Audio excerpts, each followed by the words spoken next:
우리는 하나님의 성이라고 말하면 하나님이 거하시는 곳으로 생각을 할 것입니다. 오늘 본문 5절 말씀에도 보니까 하나님이 그 성 중에 계심에라고 말하는 것을 우리는 볼 수 있습니다.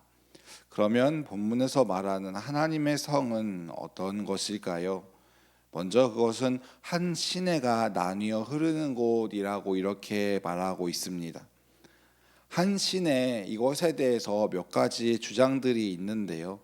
오늘은 하나님께 받은 복과 생명의 근원을 상징하는 것으로 보면 좋을 것 같습니다.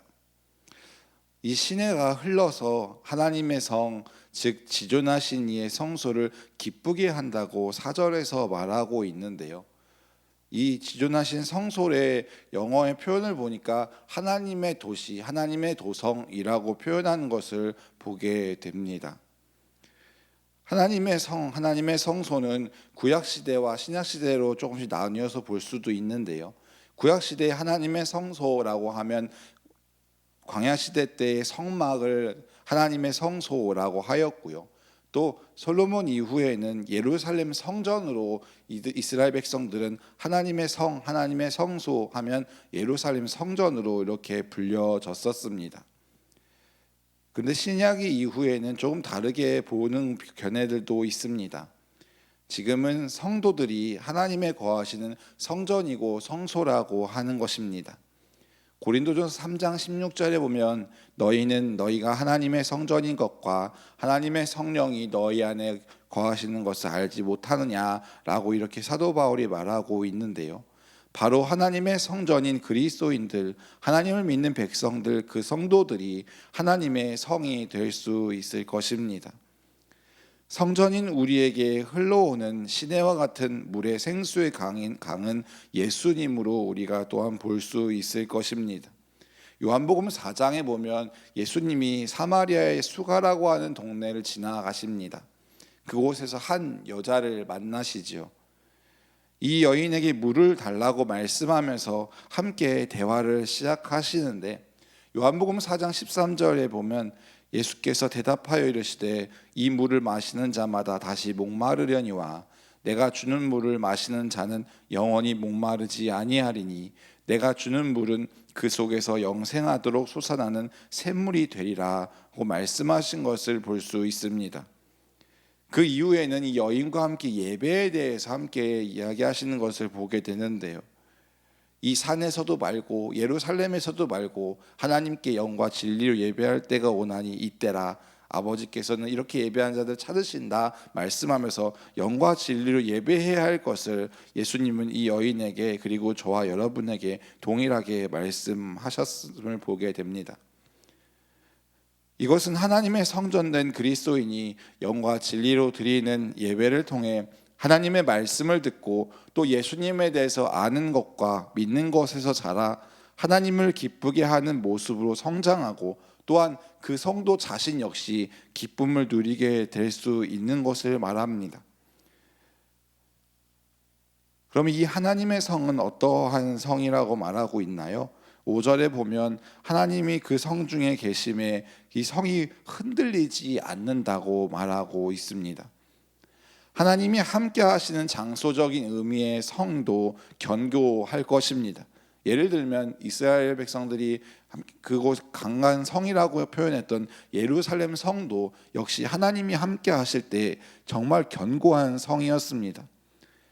그런데 지금은 하나님이 거하신 성전인 저와 여러분이 하나님이 함께 하신다면 역시 흔들림 없이 믿음의 삶을 살게 될 것입니다.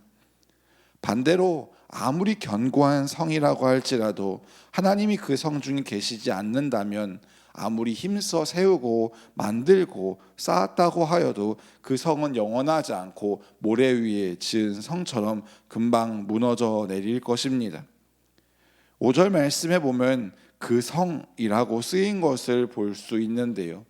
넓은 의미에서 성들이라고 하지 않고 그냥 막연하게 성이라고 하지도 않고요. 하나님이 그 성 중에 계신다고 말하고 있습니다. 그 성이라는 것은 뭔가요? 한 곳을 택한 것입니다. 하나님이 택하신 백성 가운데 함께 하실 때에 아무리 거센 파도나 바람이 그를 넘어뜨리려고 하고 유혹하고 다가와도 그는 요동하지 않을 것을 오늘 성경에서는 말하고 있습니다. 우리는 이것을 꼭 기억해야 할 것입니다. 그리고 우리는 하나님이 나와 함께 하시기를 이 새벽에도 기도하고 또한 날마다 매 순간 그렇게 소망하고 간구해야 할 것입니다.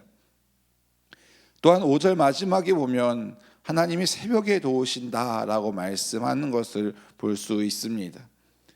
성경에 보면 새벽에 하나님이 일하셨던 장면들이 나옵니다. 출애굽기 14장에 나오는 홍해가 갈라진 사건도 새벽에 일어났습니다. 밤새도록 동풍이 불어서 하나님이 홍해물을 가르시고 양쪽 벽처럼 세우게 하셔서 그 홍해 가운데로 이스라엘 백성들이 지나간 것을 성경은 말합니다. 또 여리고 성이 무너진 것도 새벽인 것을 볼 수 있습니다. 여호수아 6장에 보면 일곱째 날에 이스라엘 백성이 새벽 일찍 일어나 그 성을 7바퀴 돌았다고 말합니다. 새벽은 하나님이 일하시고 역사하셨던 것을 성경 곳곳에서 증언하고 있습니다. 그렇다고 하나님이 새벽에만 일하셨느냐? 그렇지 않습니다. 하나님은 새벽이든 낮이든 밤이든 어느 순간 어느 때든지 하나님이 마음 먹으시고 작정하시면 일하시고 역사하실 수 있는 분이십니다. 새벽은요, 어두운 밤이 지나고 태양이 뜨기 시작하는 시간이 새벽을 말합니다.